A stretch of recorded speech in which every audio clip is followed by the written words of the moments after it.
I wanted your stance on not necessarily what we're doing with Maduro, but how we're managing post-Maduro transition. Okay, well, are you a Republican, Democrat, progressive, what? I would lean more Democrat. Need more Democrat. Okay. What's the critique here?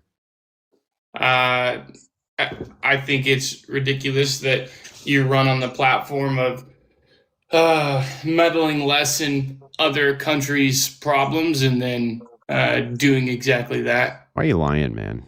What Like, do you why mean? does it always start with all the progressive leftists with framing when the framing is completely dishonest? Trump has been actually very clear that he'd never liked Maduro and that there would likely be some interference going on there. Like he's been clear about that. I mean, over and over again, he's been clear about that. That's one, and two. This shifted very quickly from the leftists saying, "Oh, he's going to drag us into another war." I thought he was the anti-war president. To oh, he black bagged the guy and brought him back here for trial in 3 hours, and it was bloodless and genius. And none of you guys have ever done anything like that. None of your presidents. And so now the criticism is, I can't believe that he's dragging us into wars. Where's the war? I'm not saying it's a war. I'm specifically talking about the platform in 2018 when he was going 2016 when asked about essentially re-stabilizing countries, going in and making it our cost, our dollars, our manpower, going in and stabilizing a country that is not ours. He said that we should do that less often, that we shouldn't meddle in other countries, that we should prioritize our own. And what are we doing? The complete opposite, saying that we're going to temporarily run Venezuela until they transition into a more. If I may, why do you care if Trump followed through on a campaign promise if you're not a Trump voter? Good point. For example, if Trump all of a sudden came out and was like, hey, Medicare for all, maybe Andrew and I or Trump voters would say, wait a minute, we don't like that. But you would presumably like that policy, and you wouldn't say, well, even though I liked the policy, he went against the campaign promise, so I'm mad. Either you think what he did with Maduro is good or you don't. But I'm not understanding the utility of someone who is not a Trump voter saying, I'm upset that he went against a campaign promise. No, I'm generally upset that we're trying to restabilize a country that we have no business restabilizing. And did you feel the same way with Democrats and their efforts to do this in countries around the world? Libya, Syria, Yes. a litany of other countries. Did you say the same thing? Yes. Okay. Do you have a Twitter? Do I have a Twitter? Mm-hmm. An X account? No.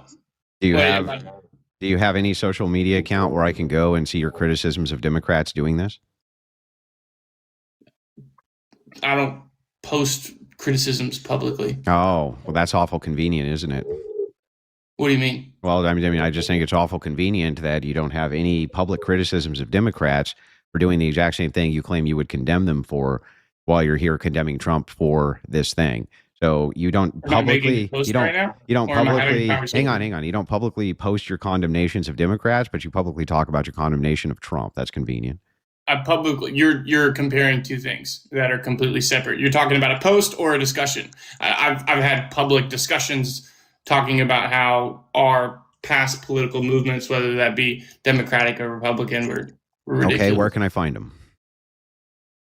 In live history. I don't know. Do you want me to go find somebody and give me the live recording? Go find some and send me the live, and I'll play it and see if you're actually criticizing Democrats for this.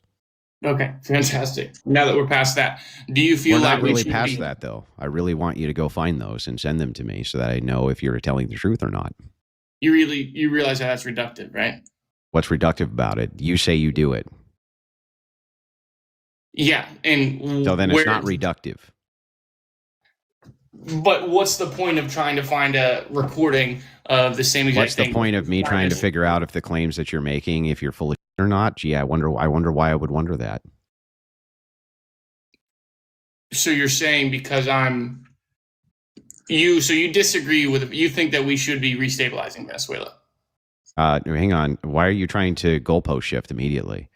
That's the entire conversation I've been having. No, that what Rob That asked is you specifically what I specifically said. was if you have criticized Democrats for the same thing which you're now criticizing Trump for doing.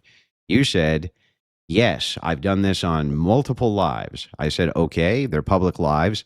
Can you tell me where I can find them to see if this claim is true or if you're full of it and you just want to criticize Trump, even though you don't actually criticize your side for the same action? I think that's completely legitimate. So where can I find the lives? Yeah, Unrealness is a live debater. I go on there quite often.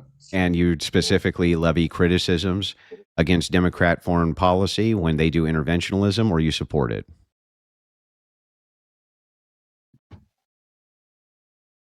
Sorry, you said what? You specifically are condemning Democrats for foreign interventionism? Yes, specifically Biden and Okay. Obama. I don't think Obama didn't manage it very well either. Okay. Did you vote? Did you vote for Biden and did you vote for Kamala then? It was his VP. I didn't vote for Biden, no. Did you vote for Kamala? I didn't vote for Kamala, no. Okay, so then if your argument is just that this is something you don't like. That's fine. We could talk about the details of it. I'm highly skeptical when people call in and they have criticisms of Trump for things that we could see Democrats have done just as bad, if not worse. That they were also public. See, this is what I think is reductive and childish in this type of debate. Is someone else did it. That's literally a middle schooler's argument. Well, we did it too. So look, I think it's fair. I think it's fair to point out that we shouldn't be engaging in whataboutisms. But I also think it's equally fair to point out that many people have criticisms of Trump that aren't actually consistent with their beliefs because they just hate Trump. Both of those That's things. fair, Hang on. Both of those things you agree are true, right? Yes, I agree. So it's fair for me to find out if you're only saying this criticism of Trump because you have Trump derangement syndrome, correct? That is fair for me to do? Yes, absolutely. I don't disagree. Okay, so and then I'll grant this to you, right, to keep my own side honest. Rob, if you're saying that that's a whataboutism, I'm totally fine with granting that, so that you and Rob can pursue the discussion. And he doesn't care either. Trust me. We keep each other honest. Go ahead. Yeah, it's just okay. So without it making it sound like an anecdote, like I'm prior service. I was in the Army for 8 years. What is your MOS? I was a Pogue 88 Mike. Okay, truck driver. Yeah. That's not. I mean, my understanding is like during the Iraq war, especially. I guess I can't use the word. Okay, during the Iraq thing that was going on, that truck drivers actually got in all the time. Well, they're the second most deployed MOS, and around 70% of the MOS doesn't actually drive. You're associated with other relative. Like I was attached to an infantry unit. Okay. All right. Well, we'll skip past that. I was just curious. But anyway, go ahead. The whole point is, and I understand like the entire like military industrial complex is proxy engagements. Yeah, so stupid, dude. But we got to talk that way. We got to talk that way. I'm sorry, bro. Proxy engagements. I understand that, but and I also see the other side of like I see the interviews of Venezuelan nationals who are like, we don't care about the oil. We're glad to be liberated. I get that, but for me, it's all right. What are we about to? Is this setting a precedent where now are we going to go into Greenland and do the same thing? Right? Like he on an interview on a phone interview yesterday, I think Trump said that this lady that's taken over ball that the cut out, dude. Like what type of language are we using there? Sorry, can you hear me? Yeah, I can now. Test. Okay. On an interview yesterday, if you can, try to keep the points super concise, bro. Yeah.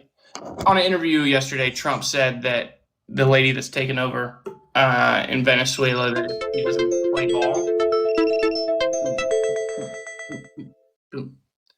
If she doesn't play ball, that the consequences for her are going to be much worse. Did you see that? Yeah. Yes. What do you think about that?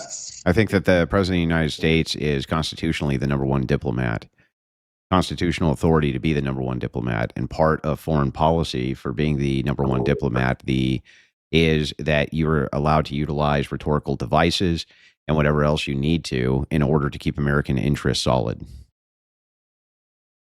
Do you think that we need to engage in a similar fashion in Greenland in terms of? I just feel like we're getting to the trend of occupation. See, But but here's it's a- the thing: like, you can't criticize Rob for a whataboutism and then make one of your own. Like, Yes. I'm afraid that what about Greenland? I'm afraid. What about Greenland? It's like, what about Greenland? So here's the thing: is like, can we keep the criticism at least focused to Venezuela without you giving like your soothsaying about whatever future potential you think may happen with Greenland? Because you're just shooting in the dark on that one, right? Well, I mean, he just made the comment yesterday, so it's not necessarily shooting at the dark; it's shooting at a target that Yeah, that Trump is out there. bombastic, and he uses bombastic rhetoric often. Well, and listen, like, I think there is legitimate concern. I've shared it myself with the idea of overuse of interventionism. I think that Trump is in line, in fact, less than most of what we've seen. Regardless of what you think, this mission was done remarkably efficiently, right? And once it's done, I think that your criticism you have here of Trump's language, even as a non interventionist, I like this language. And the reason is this: once we use force of this case, allowing the world to see, look, we have the potential to do this in hostile places is a good thing. That makes it less likely that we use force. If he came out and said, trust us, we'll never do this again, this was a one-time thing, then all of a sudden people that are in cartels in places like Mexico or other places, particularly in the Western Hemisphere, that are like hostile to their own people and to the United States, they're going to be like, oh, we don't have to worry. So I don't mind Trump's bombastic language. He's always had it, and he's shown remarkable restraint in his first term that he didn't go around the world invading everywhere, despite the fact people said his language suggests he'll do that. That's fair, and I guess we just got to take it as we see it. But Yeah. for me, hang on, Caleb. Look, I appreciate the call, but I got a bunch of ops here, right? And I gave you plenty of time to talk. And I'll see you next time on the next live. Thanks for calling in, bro. Yep. Have a good day.